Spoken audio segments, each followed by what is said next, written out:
Hi, I'm Rachell, Austria. I am an RN working currently in Methodist ER. I graduated from TWU with my undergrad degree, my BS in nursing in 2006, May of 2006. So I've been a nurse for 3 years now, about 3 years. The past 6 months, my IV skills are pretty good. That's what I do daily or whenever I go to work. So I have my practice.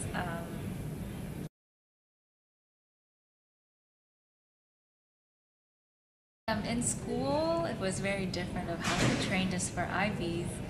We used mannequins, and it wasn't the best.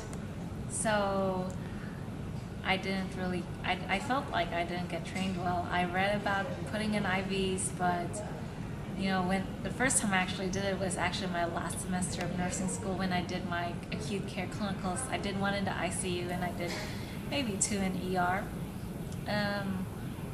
In school, we basically, as I said, used mannequins, and it wasn't realistic because the skin is it's not soft like a human skin, and you couldn't really palpate it. It was basically just a mannequin, and you could see like the veins, and you just had to kind of angle it. When I tried an IV on a person the first time, I blew it because it's not realistic. You don't learn how to palpate on the mannequin and whatnot. So basically, I tried it. I tried the IV simulator in the TW lab, and I can say that it's a lot better than the mannequin.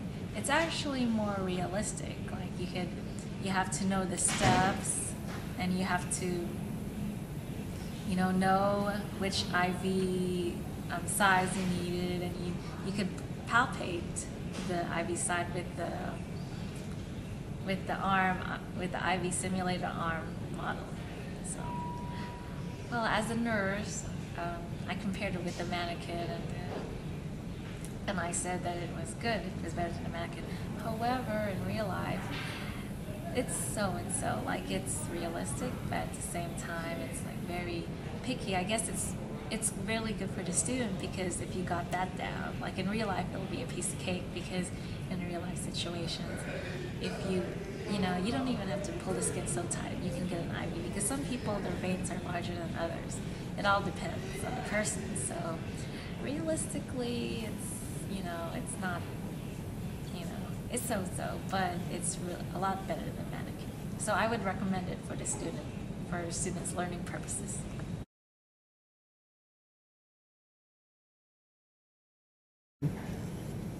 All right, the briefing after you did your IV practice simulator session, I thought was very good, especially for the undergrad, even also for experienced nurses, because it's very by the book. It deducts points if you don't do a step right, or like, for example, if you don't clean the right amount of time, or if you put the tourniquet too long.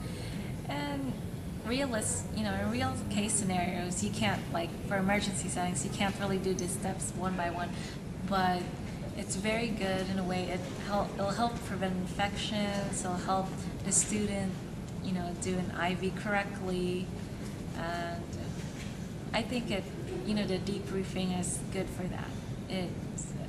It achieves its purpose for critiquing the student and helping him or her do an IV properly.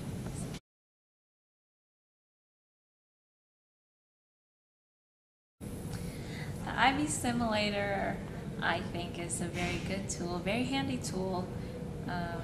I remember back when I was a nursing student, I didn't get to practice my IV skills, and I really wished that I was confident in putting an IV before I graduated, because it was a year until I actually started putting IVs in. So I think that each professor should require that the student spend some time in the in the TW lab to use the IV simulator, and however, the professor shouldn't grade it by the debriefing, but by their technique, and by how the professor feels like are the necessary steps for an IV. So if they didn't do it for a certain amount of time, the professor could do that, but you know, he'll give the student credit for actually remembering that step. So, yeah.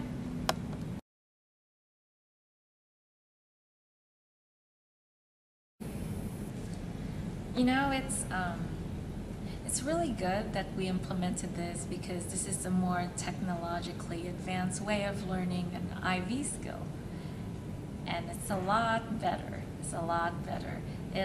Because it really educates the nursing student, even the nurse, how to properly put an IV in. And I think it's really good. It's better than a mannequin. So, because with this, you could actually kind of feel a vein. You could actually pull a skin even though it's rubbery and it's not an actual human skin, it's similar to it. So I'm really glad that TW invested in this really technologically advanced IV simulator. I felt the IV simulator was a great review for me. You know, before I tested the IV simulator, I was like, oh, I know this, you know, I'll get 100. But actually it was hard, you know. I was like, whoa, you have to be specific. So it actually did review me. Like, for example, I have to admit, I don't thoroughly clean my patient's IV side for 10 seconds. I palpate after I clean the side. So it was a great review for me. And in the debriefing, it actually explains why you shouldn't do that. So it helped. It'll improve my IV skills.